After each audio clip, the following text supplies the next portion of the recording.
Bonjour ménagères et ménagers de moins de 60 ans. Nous sommes le 16 avril 2222, il est 13h15 et il est donc l'heure de nous retrouver sur YouTube Net News, en direct du studio le plus austère du monde. Soyez indulgents avec la production, nous faisons avec les moyens du bord. Nous retrouvons notre cher journaliste et présentateur de cette émission. Étant donné que l'introduction devient beaucoup trop longue, je lui laisse la parole. Mesdames, Messieurs, bonjour. Aujourd'hui, 16 avril, notre leader suprême s'exprime, comme tous les jours, en direct depuis le Centre commercial spatial universel. Voici son message. Mes chers consommateurs, aujourd'hui est un grand jour. Car aujourd'hui, et pour les centaines à venir, nous allons changer notre société. Pas ses fondements même, ni son fonctionnement. Non, nous allons élargir nos horizons et coloniser tout l'univers. Ainsi, nous pourrons faire prospérer la plus belle religion qui soit, l'économie, dans tous les recoins de notre galaxie. Quant à ceux qui voudraient s'y opposer, sachez une chose, je vous vois et je vous trouverai.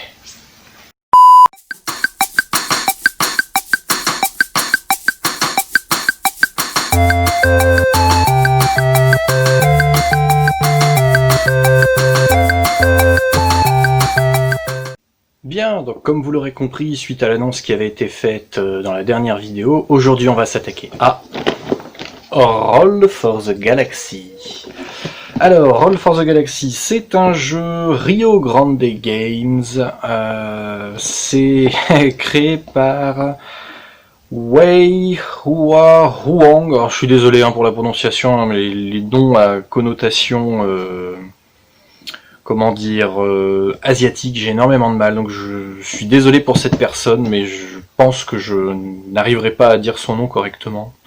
Et c'est aussi co-créé par Tom Lehman, donc dans Res Arcana, justement, créé par Tom Lehman, donc je disais, je n'étais pas sûr du fait qu'il ait fait d'autres jeux avant, mais si, j'avais bien un doute, donc bah voilà. Roll for the Galaxy, il avait aussi fait Race for the Galaxy, qui est le même jeu, mais avec des jeux de cartes cette fois-ci. Là, on va être sur un jeu avec des dés.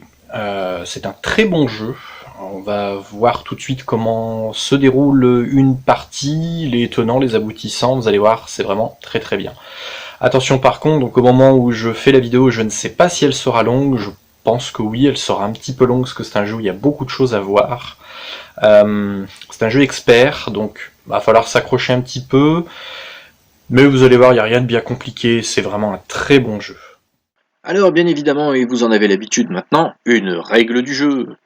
Un paquet de 5 paravents en carton, un énorme stock de dés de couleurs, 5 planchettes cartonnées qui vous serviront de plateau individuel, un stock assez conséquent de tuiles cartonnées carrées recto verso, 9 plaquettes cartonnées représentant des civilisations de départ, 9 nouvelles tuiles cartonnées carrées qui cette fois-ci n'auront qu'une seule face et qui représenteront les mondes de départ, des pions hexagonaux qui représenteront les points de victoire que vous pourrez accumuler durant la partie, 5 petits meeples de couleur, 5 tuiles cartonnées qui représenteront les différentes phases jouables dans le jeu, 5 petites plaquettes qui représenteront les plateaux de programmation des joueurs, un joli petit sac en tissu noir que vous pourrez personnaliser par la suite via la couture ou la broderie si vous le souhaitez,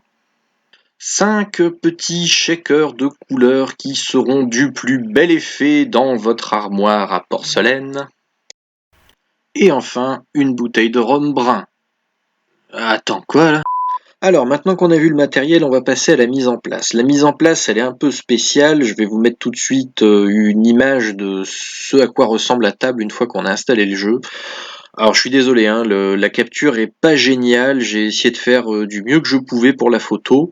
Donc, en gros, la table va ressembler à peu près à ça. Déjà, au centre de la table, on va mettre le sac en toile dans lequel on va mettre toutes nos tuiles carrées, cartonnées, recto verso. Puis on va prendre les tuiles de phase, donc ce sont les fameuses tuiles sur fond noir qui sont numérotées en chiffres romains de 1 à 5 avec les petits symboles. On va les mettre au centre de la table avec les croix face visible. Ensuite, on dépose tous les dés de couleur au centre de la table, puis des jetons de points de victoire. Alors, dans la règle du jeu, vous verrez, il y a un encart justement qui précise que lors de la mise en place, si l'on joue à 3 joueurs, on doit poser 36 points de victoire sur la table. Je reviens tout de suite sur les points de victoire afin de faire un point dessus. Donc comme vous voyez, ce sont des petits pions hexagonaux. Vous avez à chaque fois dedans des petits traits blancs luminescents. En gros, un trait équivaut à 1 point. Donc si on regarde tout à gauche, le plus petit avec un trait 1 point, juste au-dessus 5 points et au-dessus 10. Donc vous formez un tas de 36 points de victoire si vous jouez à 3 joueurs. Une fois qu'on a mis tous ces éléments de jeu au centre de la table, il est temps de passer à la répartition du matériel pour les joueurs. Donc dans un premier temps, on va donner une planchette rectangulaire à chaque joueur, donc ce sont les plateaux individuels. On va zoomer dessus, voir un peu à quoi ça ressemble exactement. En gros, vous allez avoir en bas plein de petites cases de valeurs numériques allant de 0 à 10. Ça symbolise tout simplement l'argent que vous allez pouvoir récolter au fur et à mesure de la partie. Vous ne pouvez jamais dépasser les 10$, je le précise tout de suite, comme ça c'est fait. Sur la gauche du plateau, vous allez avoir un gobelet avec justement beaucoup d'icônes qui en sortent, symbolisées par des flèches. En gros, c'est tout simplement pour vous dire que dans vos gobelets, vous mettez vos dés, une fois que vous les utilisez, vous les mettez dans la case qui se trouve juste à côté avec le bonhomme qui lève le bras. Alors justement, cette fameuse icône de bonhomme qui lève le bras, ça symbolise votre population. Chaque fois que vous allez utiliser des dés pour faire des actions, vous allez mettre ces mêmes dés dans cette même case. Voilà, tout simplement. Ensuite, tout à droite, vous allez avoir deux emplacements de tuiles carrées, donc une avec un losange, une avec un rond. En gros, c'est là que vous allez pouvoir placer toutes les tuiles que vous allez récupérer au cours du jeu. Donc vous allez avoir différents types de tuiles, il y en a deux, je viendrai dessus plus tard. Mais en gros, sachez que là où il y a un losange, c'est pour les technologies, là où il y a un rond, ce sont pour les mondes. Voilà, on a fait le tour du plateau individuel. Ensuite, on va donner à chaque joueur une tuile de faction, comprenez par là une civilisation, donc c'est la petite planchette cartonnée.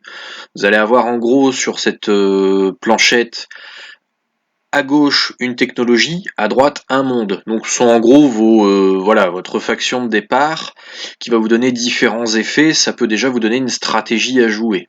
Ensuite, à droite vous avez une tuile, donc ça c'est la tuile de monde de départ, donc c'est un monde que vous allez avoir déjà de base pour commencer à jouer. Les tuiles monde de départ, je le rappelle, ce sont ces fameuses tuiles carrées sur lesquelles il n'y a vraiment qu'une seule face. De l'autre côté, il n'y a aucun texte, il n'y a rien. Donc là, on peut vraiment parler de monde de départ. Chaque joueur va donc avoir une tuile de faction et une tuile de monde de départ pour commencer la partie. Ensuite, on va donner des dés à chaque joueur. Alors, pas n'importe lesquels, on va donner des dés blancs. Les dés blancs, ce sont les dés de départ. Concrètement, vous avez beaucoup de phases différentes sur les dés blancs, c'est justement pour avoir un maximum de possibilités de jeu. Alors, on va donner 2 dés blancs à chaque joueur qu'ils vont mettre dans leur population. Donc, pour rappel, la case de leur plateau individuel où il y a un bonhomme noir. Puis on va prendre 3 dés blancs, on va les mettre directement dans les gobelets. Donc ça pour chaque joueur. Et ensuite on va vérifier par rapport à notre tuile de faction et notre monde de départ si on n'a pas des dés supplémentaires. Donc là, par exemple, le joueur bleu, il a sur son centre commercial spatial, donc sur la tuile de faction, le monde avec le rond avec le chiffre 0 dedans, il est bien noté, placez dans votre gobelet un dé nouveauté bleu en début de partie. Donc on prend ce dé bleu, on le met dans le gobelet, et pour la vieille terre, c'est pareil, on ajoute un dé consommation, donc un dé violet, à notre population en début de partie. Donc on met ce fameux dé violet dans la case avec le bonhomme noir. Voilà, là on a nos dés. Puis, comme vous l'aurez remarqué, on va venir placer notre meeple de couleur sur le marqueur de crédit, donc sur 1$. Tous les joueurs vont commencer avec 1$, sauf si, par exemple, leur faction leur dit vous commencez la partie avec X$, et donc dans ce cas-là, on applique. Mais en général, on est toujours à 1$. Ensuite, dans le sac en tissu noir, si vous vous souvenez bien, on a mis toute une tripotée de tuiles carrées recto-verso. En gros, ça, ce sont les mondes et les technologies qu'on va pouvoir avoir au fur et à mesure du jeu. Et chaque joueur va prendre 2 tuiles directement Et il va devoir choisir donc à chaque fois une technologie et un monde. Alors attention, c'est bien une technologie et un monde. Donc une technologie, c'est une face avec un losange avec une valeur numérique à l'intérieur. Un monde, c'est un rond avec une valeur numérique à l'intérieur. Donc chaque joueur choisit ce qu'il veut prendre comme technologie et ce qu'il veut prendre comme monde, et donc il les met forcément sur son plateau individuel, la technologie sur l'encoche de gauche et le monde sur l'encoche de droite. Et enfin, dernière étape de la mise en place, on va donner à chaque joueur un petit plateau de programmation. Je reviendrai dessus plus tard pour vous dire à quoi ça sert exactement. Une fois qu'on a pris donc notre plateau de programmation, on va prendre également un paravent.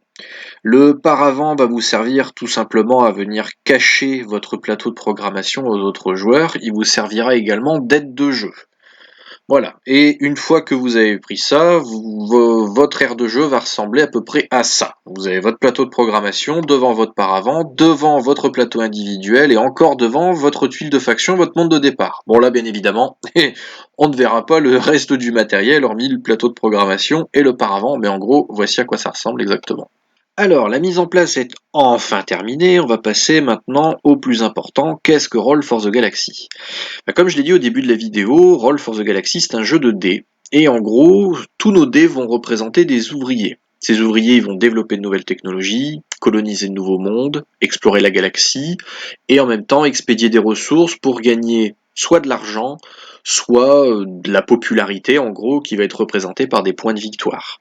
Et donc forcément, le but c'est d'amasser un maximum de points de victoire pour devenir l'empire spatial le plus puissant et le plus prospère de toute la galaxie.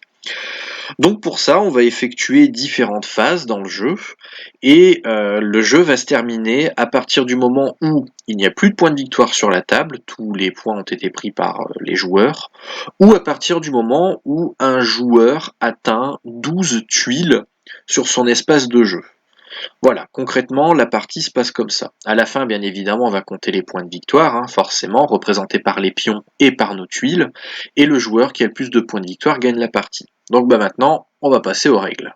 Alors, concrètement, comment ça marche ? C'est facile, le jeu, il va y avoir 5 étapes à suivre à chaque tour. En général, une partie, il faut compter 11 à 14 tours pour Roll for the Galaxy. Donc les 5 étapes à suivre, on va lancer nos dés, puis on va affecter nos dés à différentes phases de jeu que l'on souhaite jouer. Ensuite, on va révéler nos dés, donc forcément révéler les phases que l'on veut jouer. Puis on va résoudre ces mêmes phases. Et enfin, on va administrer notre empire. Alors tout ça, je vais vous l'expliquer en détail, forcément.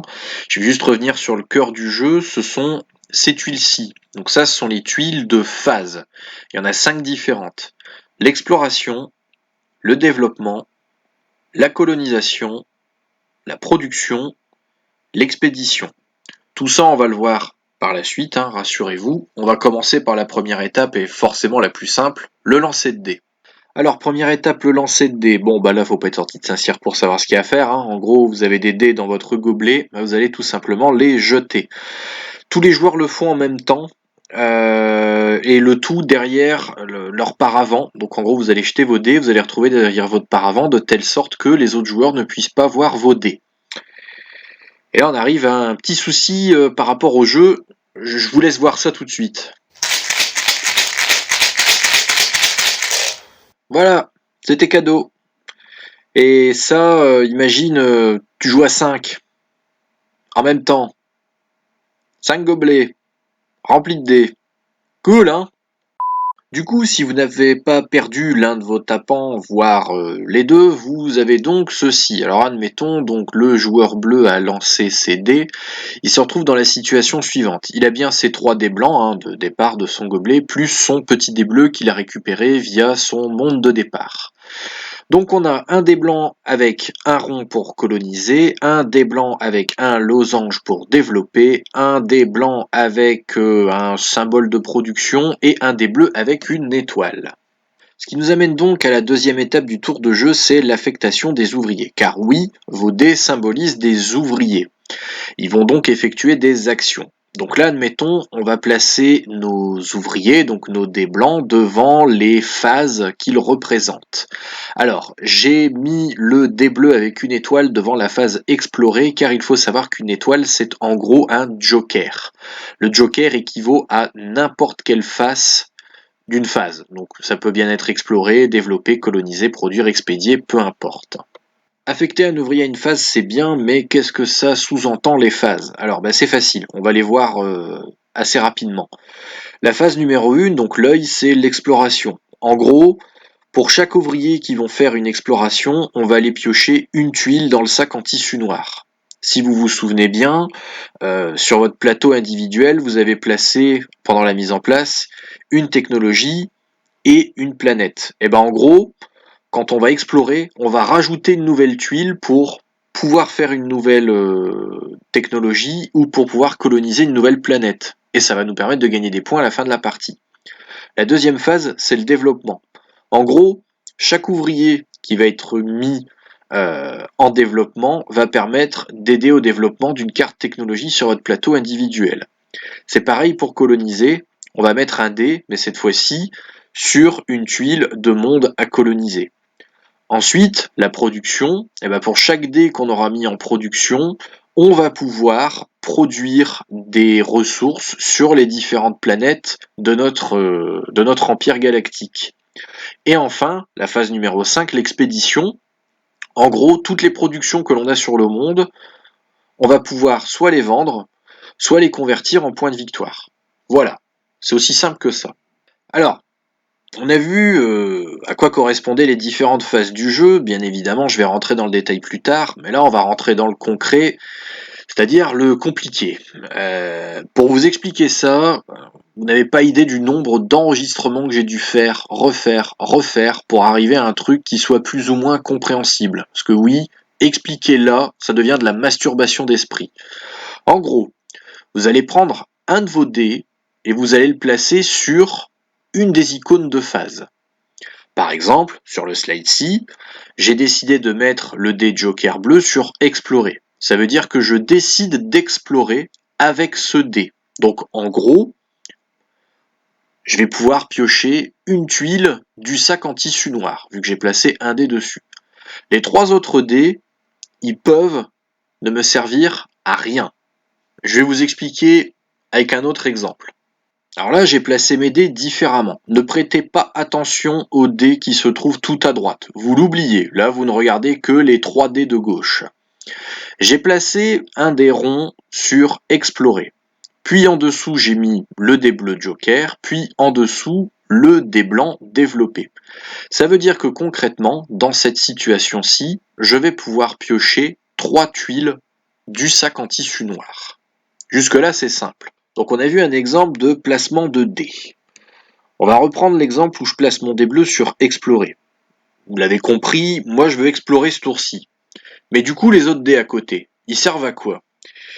Potentiellement à rien. Puisque vous avez choisi d'explorer, vous avez choisi forcément de ne pas développer, de ne pas coloniser, de ne pas produire. Sauf que vous n'êtes pas tout seul à avoir jeté vos dés. Je m'explique. Vous avez choisi d'explorer. Mais ce que vous ne savez pas, c'est ce que les autres joueurs ont choisi de faire.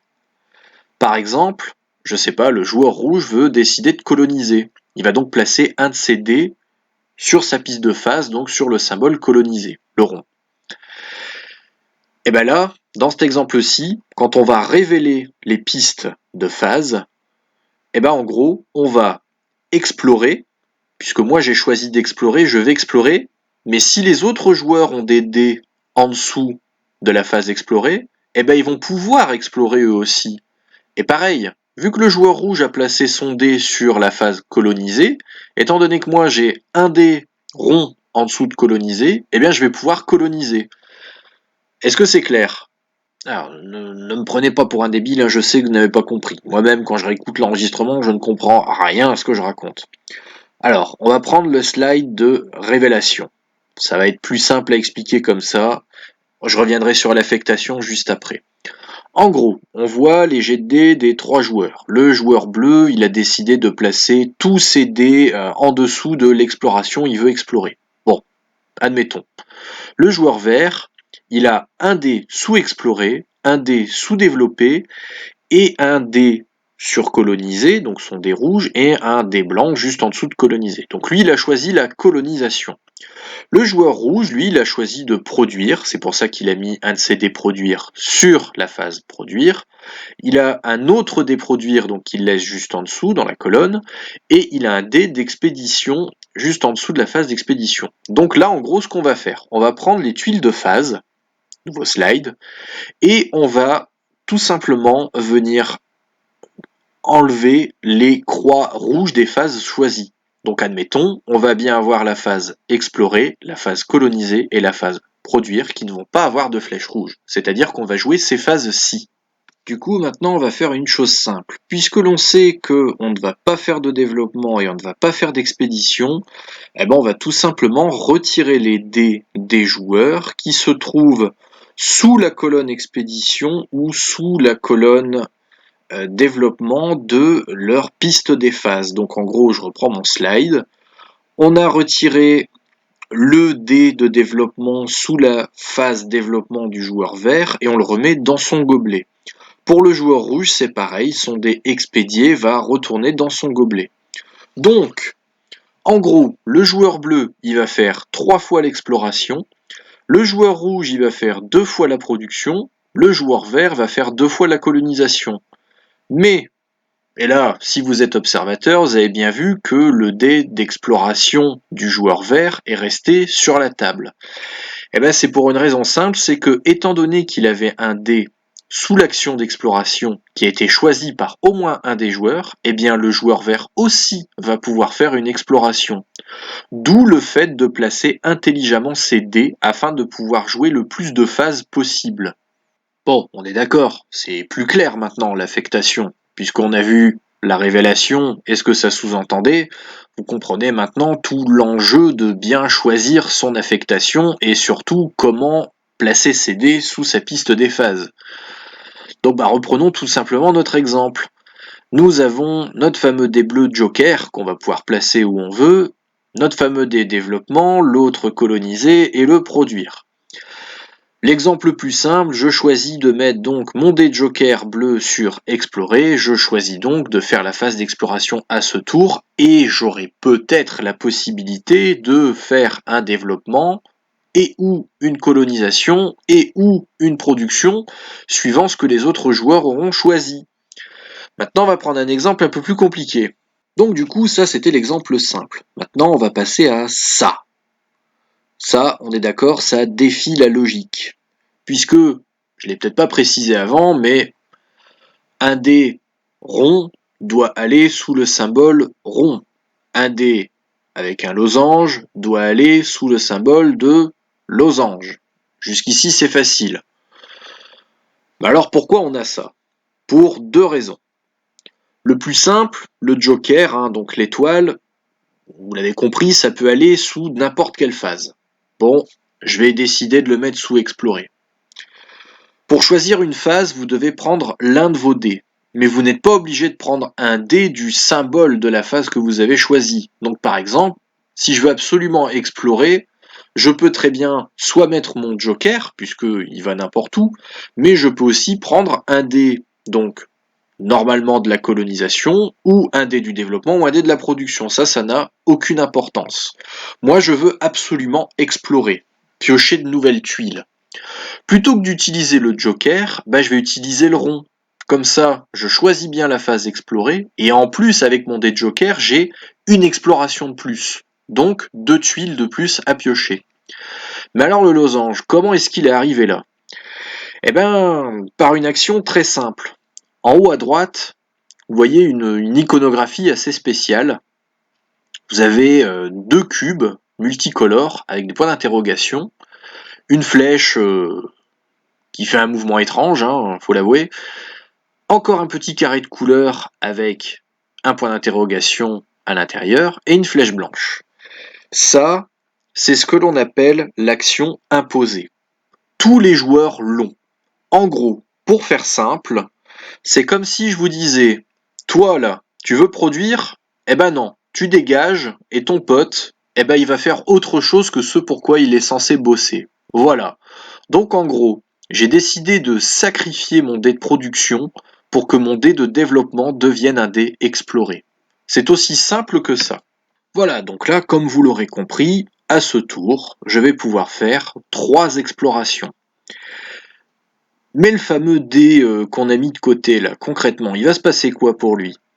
Eh ben, puisqu'il n'est affecté à aucune phase, eh ben, il va tout simplement revenir dans notre gobelet. Voilà, il va faire sa vie et comme si on l'avait jamais jeté finalement.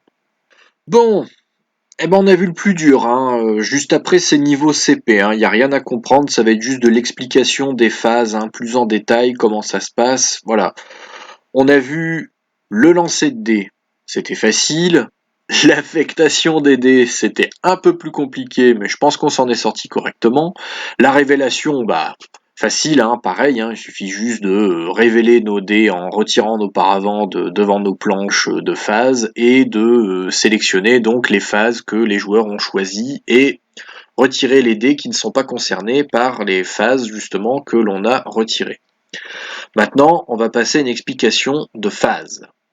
Alors, les phases, comme vous l'aviez vu, elles sont au nombre de 5. Et pour ces phases, eh bien, on va devoir les résoudre dans un ordre bien précis, toujours du plus petit chiffre au plus grand. Puisque vous l'avez peut-être remarqué, mais sur les tuiles de phase, il y a des chiffres romains en haut à gauche.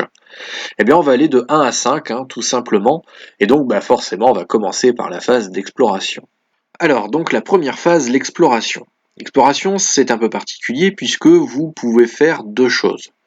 Soit partir en reconnaissance, c'est-à-dire piocher des tuiles dans le sac en tissu noir, soit vous approvisionner. Vous approvisionner, en gros, c'est gagner de l'argent. Vous allez pouvoir choisir de faire ces actions à hauteur du nombre de dés que vous avez pour votre phase. Donc, par exemple, pour le joueur bleu, il a 3 dés pour la phase explorée, donc il va pouvoir faire 3 actions. Il peut faire 3 pioches de tuiles, ou 3 approvisionnements, ou faire un mélange des deux, faire 2 parties en reconnaissance et un approvisionnement, ou 2 approvisionnements, un partie en reconnaissance. Vous n'êtes pas limité.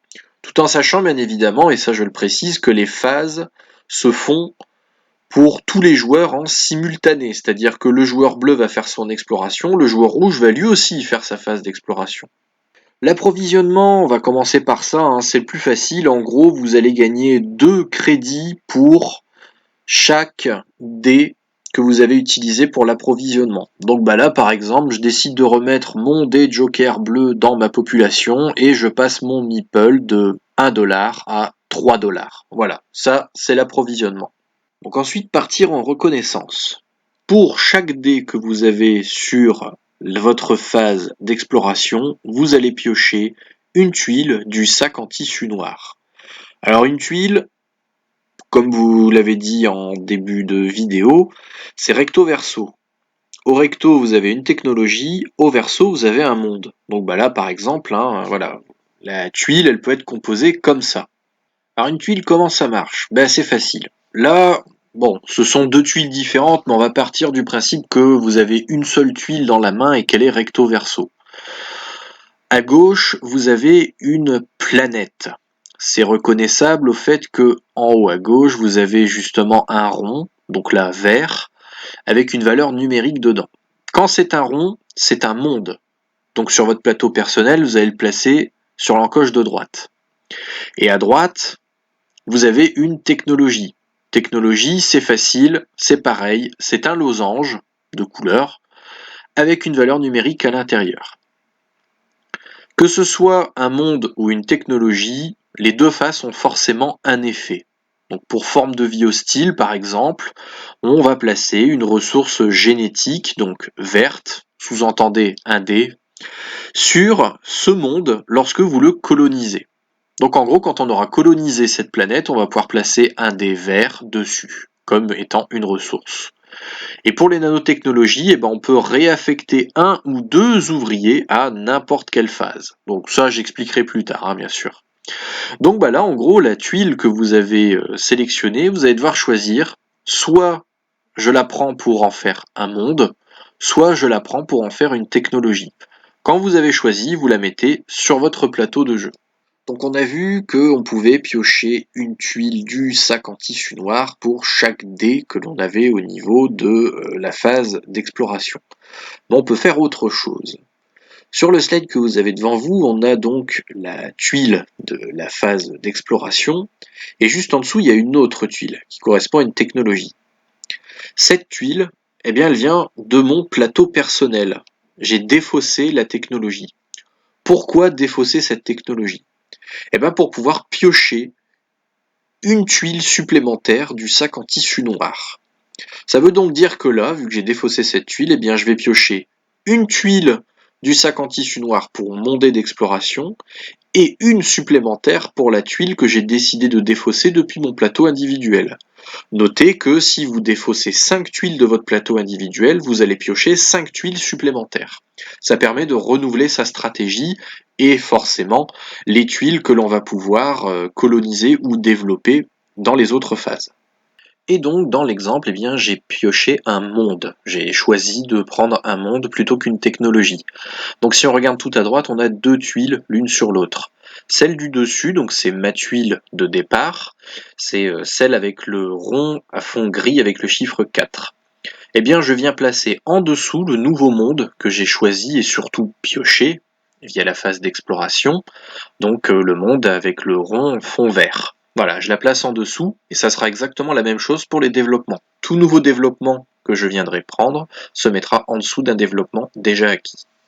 Alors les joueurs font leur action d'exploration en même temps. Voilà, ils n'attendent pas chacun leur tour pour aller piocher des tuiles dans le sac ou pour s'approvisionner. Non, non, ils font toute la phase en même temps. Du moins, tous les joueurs qui ont pu faire la phase d'exploration via leur dés disponibles sur leur petite planche.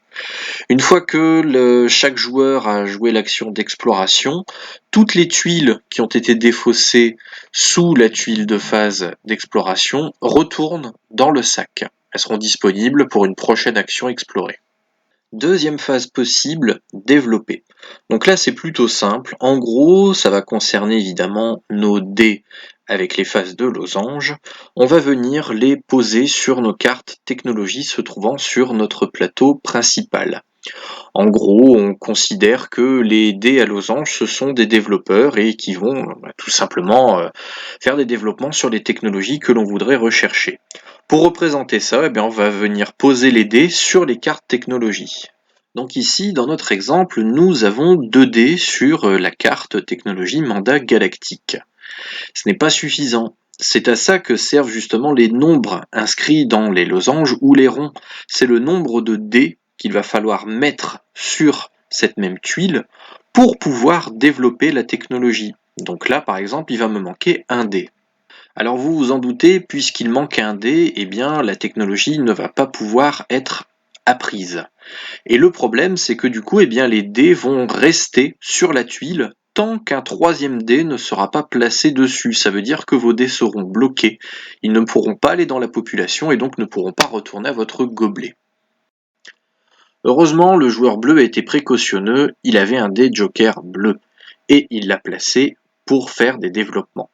Du coup, eh bien, le troisième dé arrive donc sur la technologie mandat galactique. Il y a bien assez de dés, 3, étant donné que la valeur numérique dans le losange est 3, on a bien le bon nombre de dés, donc la technologie est acquise. Qu'est-ce qui se passe donc après? Eh bien, on remet les dés qui ont servi à faire le développement de la technologie mandat galactique dans la population, donc pour rappel, la case avec le bonhomme noir. Une fois qu'on a mis nos dés dans notre stock de population, on retire la tuile technologie de notre plateau principal. Puis enfin, eh bien, on vient placer la tuile de façon à agrémenter notre empire galactique. Alors les technologies seront toujours placées sur la gauche de notre empire. Elles peuvent se suivre ou se superposer l'une en dessous de l'autre, peu importe, du moment que vous voyez bien vos effets. La disposition n'a aucune importance, mais bien respectez que les losanges sont à gauche et les ronds sont à droite. Petite précision tout de même, il faut savoir que vous n'êtes pas limité à un seul développement de technologie pendant la phase de développement. Par exemple, ici, le joueur bleu a 5 dés de développement. Il a le mandat galactique, donc il va venir poser 3 dés dessus. Le mandat galactique est donc terminé. Il remet les 3 dés développement, donc les 2 dés blancs plus le dé bleu joker dans sa population, et vient agrémenter son empire avec le mandat galactique. et il lui reste 2 dés développement, donc les dés rouges, et il lui reste une technologie, ici de coût 2. Eh bien, il va venir mettre ces dés développement sur cette technologie et il va pouvoir également la développer pendant la même phase de développement. Troisième phase possible, la colonisation, et c'est exactement le même principe que le développement. On va utiliser donc nos dés avec la face ronde, donc les colons. Donc là, ici, dans l'exemple, le joueur bleu a 2 dés blancs colons, 1 dé rouge colon et toujours son fameux dé bleu joker. Il va venir les poser sur la tuile de monde, donc la tuile de droite, sur son plateau principal. Il a bien 4 dés et le coût de la planète est de 4.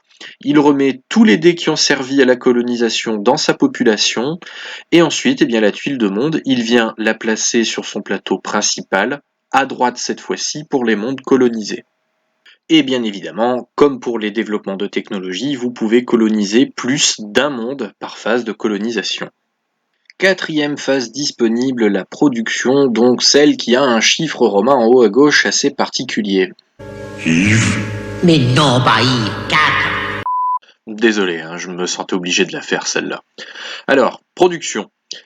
On va prendre notre plaquette de phase. Donc admettons, on a pris le dé bleu avec la phase produire, on l'a mis sur la phase de production, puisque à ce tour-ci on veut produire, et on a un dé violet joker que l'on a également placé sous la colonne produire.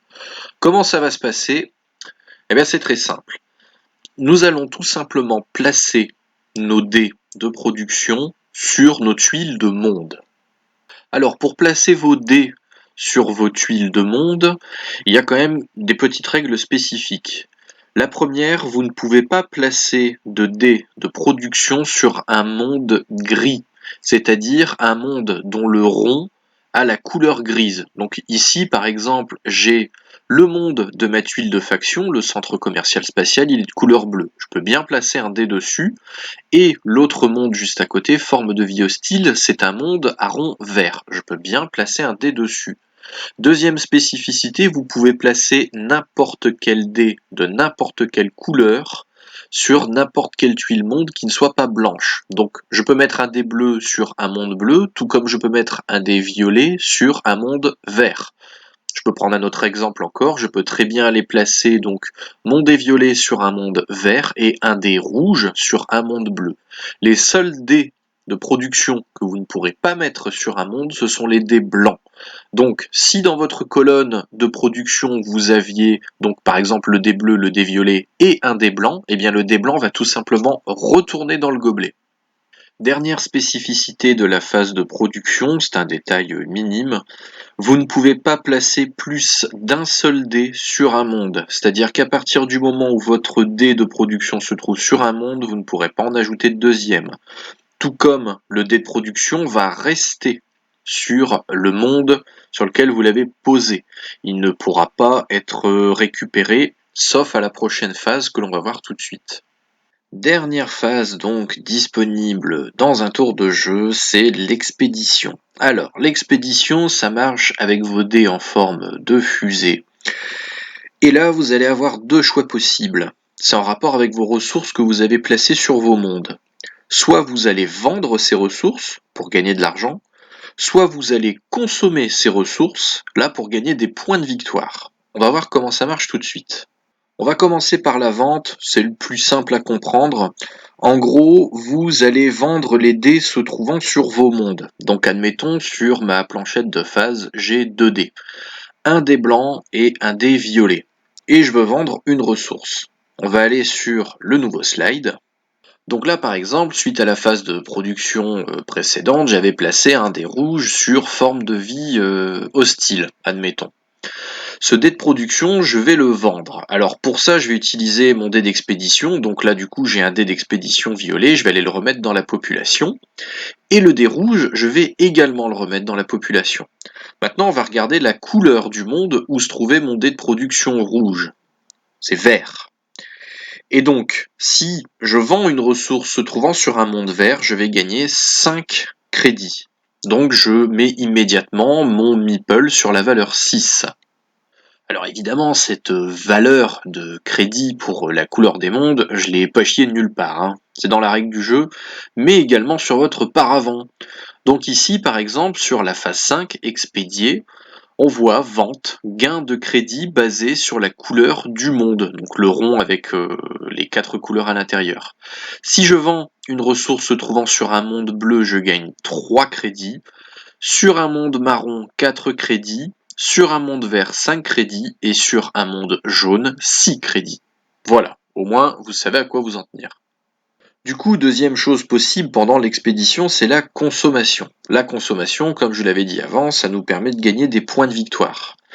Et pendant la consommation, vous allez toujours gagner entre 1 et 3 points de victoire. Il y a une petite gymnastique à faire pour comprendre combien vous allez gagner de points de victoire. Dans l'exemple-ci, admettons, j'ai un dé d'expédition blanc à utiliser et j'ai une ressource bleue sur le monde d'origine de ma faction. Alors, comme pour la vente, hein, une fois que je fais une consommation, mon dé d'expédition blanc, je le mets dans ma population, et mon dé de production bleue, je le remets dans ma population également. Maintenant, il va falloir savoir combien de points de victoire je gagne. Puisque je fais une consommation, je gagne forcément un point de victoire. Ça, c'est obligatoire. Maintenant, je peux gagner un deuxième point de victoire si la ressource que j'ai consommée est de la même couleur que le monde où elle se trouvait. C'est bien le cas, mon dé est bleu et le monde sur lequel se trouvait est bleu. Je gagne donc 2 points de victoire et je prends 2 points de victoire du pot commun. Du coup, vous allez me dire, mais comment est-ce que je fais pour gagner 3 points de victoire? C'est facile. On sait qu'une consommation va forcément me rapporter un point de victoire.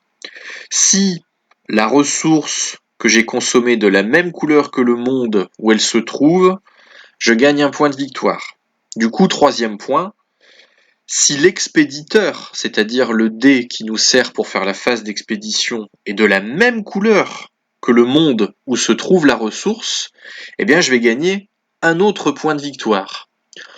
Donc forcément, là dans l'exemple, je n'en gagne que 2 puisque mon dé d'expédition est blanc. S'il avait été bleu, j'aurais gagné 3 points de victoire. Alors attention, il y a quand même une petite spécificité, encore une, oui. Les dés violets, donc qu'on appelle des dés de consommation, sont des dés un peu spéciaux puisqu'ils servent justement en grande partie pour consommer et donc gagner des points de victoire. Un dé de consommation violet, s'il est utilisé comme ressource ou comme expéditeur, il va être considéré comme un dé de n'importe quelle couleur. Donc forcément, il va rapporter un point de victoire. Et c'est là où ça devient intéressant d'avoir beaucoup de dés violets, puisque si vous le placez sur un monde en tant que production, et qu'en plus vous en utilisez un comme expéditeur, eh bien vous allez forcément avoir 2 points de victoire. Donc forcément, étant donné que la consommation vous rapporte obligatoirement un point de victoire, vous allez avoir 3 points de victoire. C'est un bon calcul à faire. Voilà, donc là nous avons vu toutes les phases possibles. Donc je le rappelle, l'exploration pour piocher des tuiles ou gagner de l'argent, le développement pour pouvoir justement développer nos technologies sur notre tuile principale, la colonisation pour coloniser des mondes sur notre tuile principale, la production pour pouvoir placer des dés sur les mondes que l'on a colonisés et qui sont forcément de couleur autre que gris, et enfin l'expédition qui nous permet soit de gagner de l'argent avec nos ressources, soit de consommer ces ressources pour gagner des points de victoire. Il ne nous reste plus qu'une dernière chose à voir, c'est l'administration de l'Empire. Et on va le voir tout de suite via le slide suivant.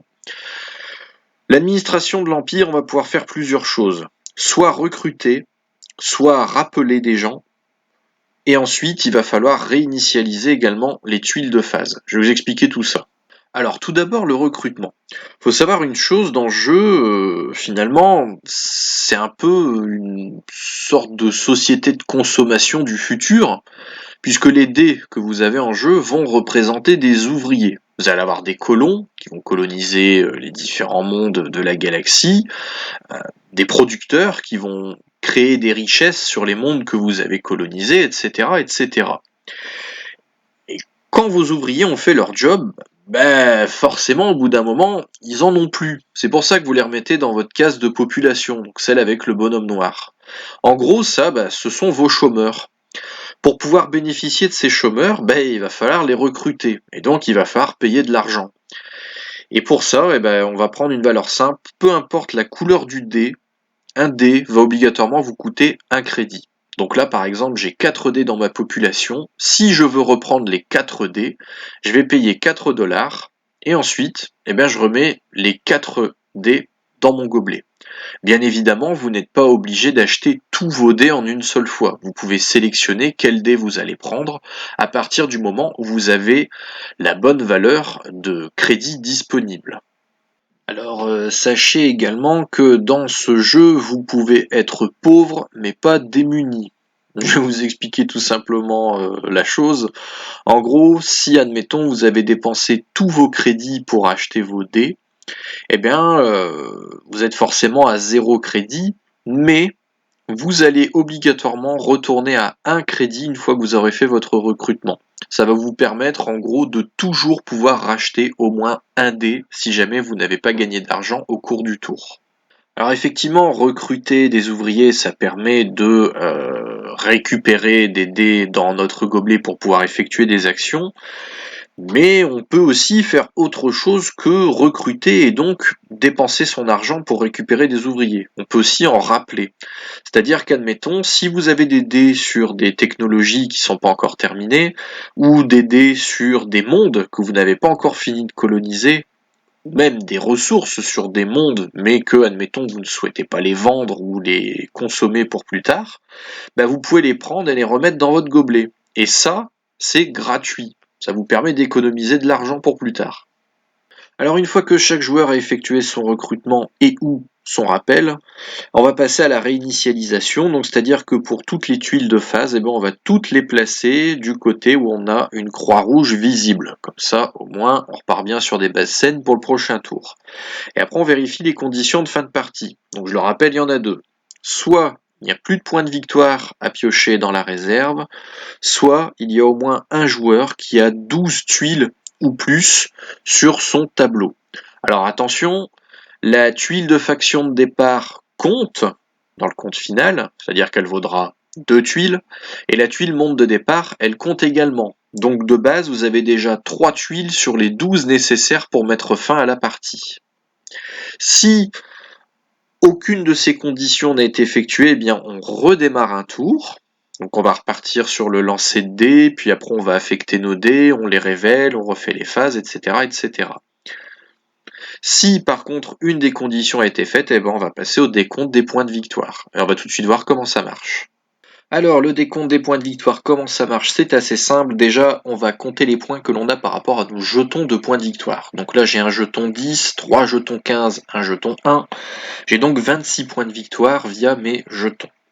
Ensuite, on va additionner les coûts de toutes les tuiles que nous avons, y compris les tuiles que nous avions au départ. Donc admettons les 4 développements que j'ai faits. Donc 1, 2, 3, 3. Le développement de ma faction qui est de 3. La planète qui se trouve sur ma faction est de 0, elle va donc pas me rapporter de points. Tous les mondes que j'ai également à droite vont me rapporter des points. Donc là, admettons, si on compte, nous avons 1, plus 2, plus 3, plus 3, plus 3, plus 0, plus 3, plus 4, plus 3, plus 4, plus 2. Oui, j'ai ma calculette avec moi, ça nous fait 28 points. Donc plus les 26 que nous avions de nos jetons points de victoire, ça nous fait 54 points. Et ensuite, il y a une dernière manière de gagner des points de victoire, c'est par rapport à des tuiles de développement qui coûtent 6 ou plus. On les reconnaît facilement, la valeur numérique qu'elles ont justement dans leur losange, c'est 6+. Là, j'en ai pas, j'ai pas besoin de m'en soucier, donc j'ai 54 points de victoire. On fait ça pour tous les autres joueurs, et évidemment, le joueur qui a le plus de points de victoire gagne la partie. S'il y a une égalité, on va prendre les dés qui se trouvent dans les gobelets de chaque joueur. On va voir combien il y en a exactement. On va prendre également les crédits qu'il leur reste s'ils n'ont pas dépensé tout leur crédit. Et les joueurs qui ont... le joueur surtout, parmi les ex-aequo qui a le total le plus élevé l'emporte. Et s'il y a toujours égalité, les joueurs en question ont gagné. Voilà. Et vous avez du coup votre vainqueur. Alors, on n'en a pas fini. Non, non, non, non, non, il faut encore voir un peu les spécificités du jeu pour comprendre toute sa profondeur. Pour ça, on a juste deux petites choses à voir, et donc on va déjà commencer par le plus simple, ce sont les dés. Les dés dans ce jeu, ils sont pas uniquement appelés des blancs, des rouges, des bleus, non, ils ont un nom spécifique et surtout des caractéristiques qui leur sont propres. Donc on va voir ça en détail. Par exemple, les dés blancs, ce sont les dés de départ. Ils vont avoir à chaque fois toutes les phases disponibles dans le jeu, sauf les jokers. Les dés de départ, ils vont surtout avoir deux faces avec un œil, donc deux faces pour explorer. C'est un peu ça leur spécificité finalement aux dés blancs. Ensuite, vous avez les dés rouges qui correspondent aux dés militaires. Les dés militaires, eux, ils vont être surtout utilisés pour développer et coloniser. Ils vont avoir également une phase de joker. Donc voilà, eux, ils servent surtout à ça. Les dés bleus ensuite, ce sont les dés de nouveauté. Donc eux, ils vont surtout servir à produire et expédier. Vous n'aurez qu'une seule phase de joker dessus. Et voilà, en gros, c'est vraiment pour faire de l'argent ou du point de victoire. Vous allez avoir les dés jaunes, donc ça ce sont les dés aliens, ce sont les dés qui vont vraiment être le plus polyvalent possible, puisque eux, ils ont à chaque fois 3 faces joker. Donc là, ce sont vraiment des dés qui sont très intéressants à avoir, surtout si on les a en début de partie. Les dés verts, ce sont les dés génétiques, donc eux, ils vont surtout servir à coloniser, ils ont 2 faces colonisées sur chaque dé, et aussi 2 faces joker sur chaque dé. Très intéressant également, là en général c'est surtout pour produire, essayer de gagner de l'argent aussi, mais il s'adapte à peu près à toutes les situations. Après vous avez les dés violets, donc les dés de consommation, alors eux, bah voilà, comme son nom l'indique, hein, consommation pour gagner des points de victoire, donc ils vont surtout servir à expédier. Vous avez 3 faces de fusée sur chaque dé violet, plus un joker. Donc là voilà, la stratégie pour les dés violets, elle est surtout faite pour ça, surtout que je le rappelle, pendant une consommation, s'ils sont en production, ils sont n'importe quelle couleur, s'ils sont en expédition, ils sont de n'importe quelle couleur, donc ils vont vous rapporter des points de victoire obligatoirement. Et dernier dés, ce sont les dés marrons, donc qu'on appelle éléments rares, et eux servent surtout à développer. Il y aura 2 faces avec losange pour le développement et une face joker. Voilà, à quoi servent les dés concrètement. Et enfin, dernière petite chose à voir, les tuiles. Donc les tuiles que vous pouvez piocher grâce à l'exploration qui se trouve dans le sac en tissu noir. Alors je ne vais pas faire le tour de toutes les tuiles, hein, il y en a 55 et en plus elles sont recto verso, ça devrait faire 110 explications, c'est pas la peine. En gros, je vais juste vous expliquer ce que peuvent vous donner certaines tuiles. Premier type de tuiles sont les tuiles technologiques qui vont vous aider pendant les phases. Vous avez justement des tuiles spécifiques qui vont vous donner des avantages assez intéressants. Par exemple, vous avez des technologies qui vont vous permettre pendant la phase d'exploration d'avoir un dé blanc et un dé jaune bonus par exemple, ou des tuiles qui aussi vont vous permettre de gagner un point de victoire supplémentaire pendant la phase d'expédition si l'un de vos expéditeurs est jaune, admettons. Voilà. Chaque technologie va avoir sa propre spécificité. Deuxième type de tuiles, les mondes. Alors, les mondes peuvent vous apporter des dés supplémentaires à aller placer dans votre gobelet. Puisque c'est ça, un Roll for the Galaxy, c'est un jeu de dice building. Donc, autrement dit, vous allez engranger au bout d'un moment des dés qui vont vous servir à augmenter votre productivité, gagner de l'argent, etc., etc. Alors, sur le monde tout à gauche, vous avez un exemple justement de monde qui vous permet d'avoir un dé à ajouter dans votre gobelet. Vous allez aussi avoir des mondes qui vont vous permettre d'ajouter un dé dans votre gobelet et d'en supprimer un. Quand vous supprimez un dé, c'est-à-dire que vous le retirez définitivement de votre stock. Donc en général, vous le retirez depuis votre gobelet et il est remis dans le pot commun. Vous n'en aurez plus besoin. C'est un bon moyen de se débarrasser par exemple de ces dés blancs qui n'ont pas beaucoup de polyvalence. Et après, vous avez même des cartes qui vont vous permettre de gagner plus d'un seul dé dans votre gobelet, même parfois aussi, donc là, comme la conscription, on va gagner 2 dés rouges dans son gobelet et on va en supprimer un. Vous avez même des cartes où vous allez pouvoir gagner 2 dés dans votre gobelet et ce sont 2 dés de couleurs différentes, par exemple. Voilà, il y a beaucoup de possibilités. Ensuite, vous avez également les tuiles de monde qui vous apportent des dés, mais directement dans votre population. Alors ils sont aussi intéressants, ceux qui vous apportent des dés dans votre gobelet, hein, attention. Par contre, le seul ennui, c'est que bien évidemment, ces dés que vous ajoutez à votre population, fatalement, vous allez devoir les acheter avec vos crédits. Donc bon, ça reste intéressant, mais il faut un peu mieux gérer tout ça. Gros avantage par contre, à côté de ça, c'est que ce sont souvent des mondes qui vous rapportent au moins 3 points. Voilà.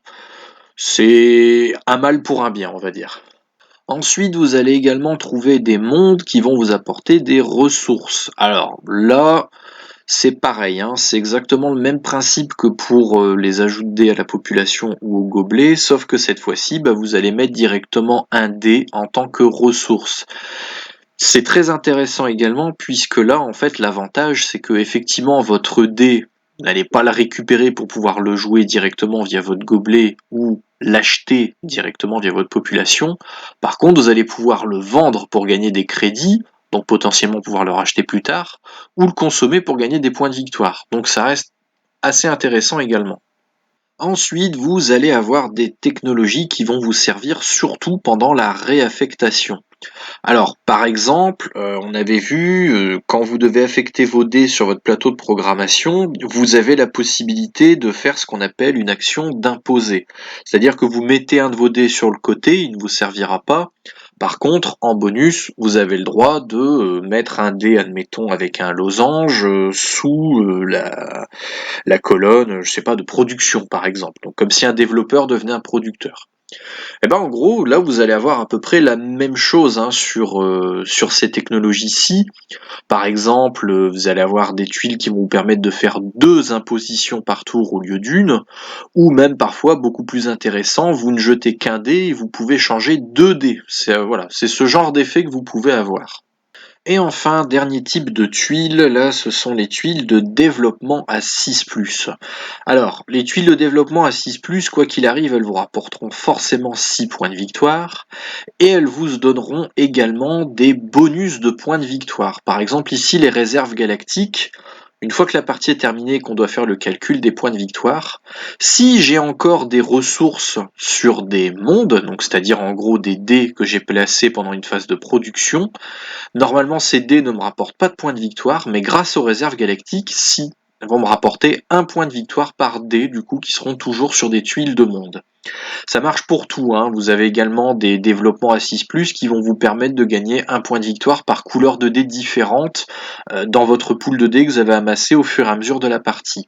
Voilà, ça vous donne déjà des bonus de points de victoire, également des effets, hein. Toutes les tuiles 6+, ont cette spécificité, et bien évidemment, ces tuiles, pour être développées, vous allez avoir besoin de 6 dés de développement pendant une phase de développement, jamais plus. Et voilà, hein, on a mangé toutes les règles, ça a été un peu long et un peu nébuleux sur certains points, je vous l'accorde, mais au moins maintenant nous sommes prêts à aller conquérir la galaxie pour devenir l'empire le plus puissant de l'univers. Voilà qui conclut donc cette petite vidéo sur Roll for the Galaxy. Un excellent jeu, hein, vraiment. Niveau stratégie, tactique quand même, c'est un très très bon jeu.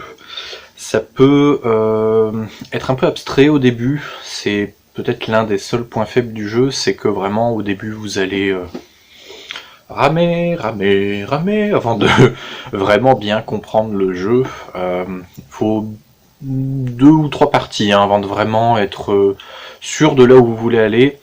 Par contre voilà, comme Res Arcana, parce que je pense que Tom Lehman doit être très bon là-dedans, très très bon jeu rejouable, vraiment. Au niveau du nombre de civilisations disponibles et du monde de départ disponible, du coup forcément déjà c'est bon. Niveau rejouabilité, on est déjà très très bien. Et puis vu le nombre de tuiles qu'il y a, voilà, il n'y a rien à dire, hein, c'est extrêmement rejouable. Les parties seront très rarement les mêmes, hein, encore une fois. C'est vraiment un très bon jeu, mais voilà, le seul bémol, c'est que faut un petit temps d'adaptation avant de vraiment bien le maîtriser, mais une fois que c'est fait, voilà, vous roulez sur le jeu et vous vous amusez vraiment bien. Il faut quand même avoir au minimum 14 ans pour pouvoir y jouer. Alors, ils mettent ça parce que bon, en général, voilà, un jeu 14 et plus, c'est un jeu dit expert, parce que c'est vrai que les règles sont pas forcément faciles à ingérer. D'où le fait, voilà, d'avoir ce petit truc-là, voilà. Mais après, c'est facile, hein, c'est facile à comprendre, c'est facile à prendre en main une fois qu'on a bien assimilé tous les éléments de jeu. Et voilà, c'est vraiment un très très bon jeu, je vous le recommande beaucoup. Si vous pouvez le tester, testez-le. Si vous pouvez l'acheter, achetez-le toujours. Il y a une extension qui est déjà sortie, qui va avoir ajouté une nouvelle couleur de dés, des nouvelles tuiles hein, encore, hein, pour augmenter la rejouabilité. Donc forcément des nouvelles actions aussi qui sont disponibles.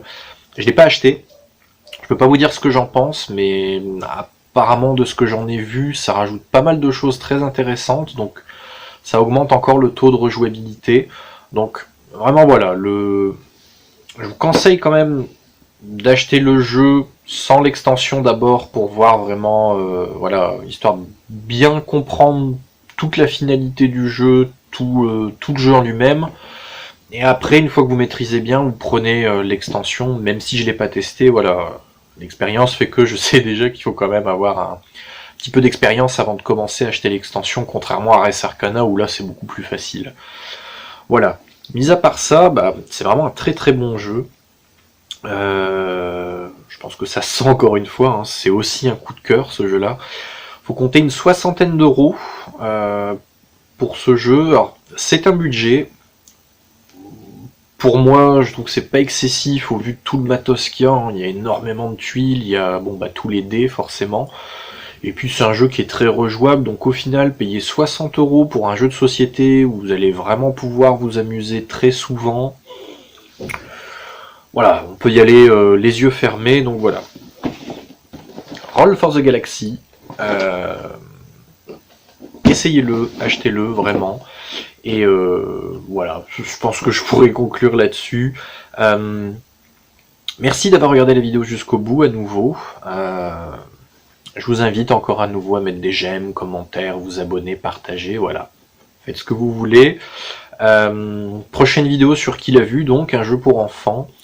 Et voilà, ce sera le programme de la prochaine vidéo qui sera cette fois-ci beaucoup plus courte. Quand même, c'est pas mal.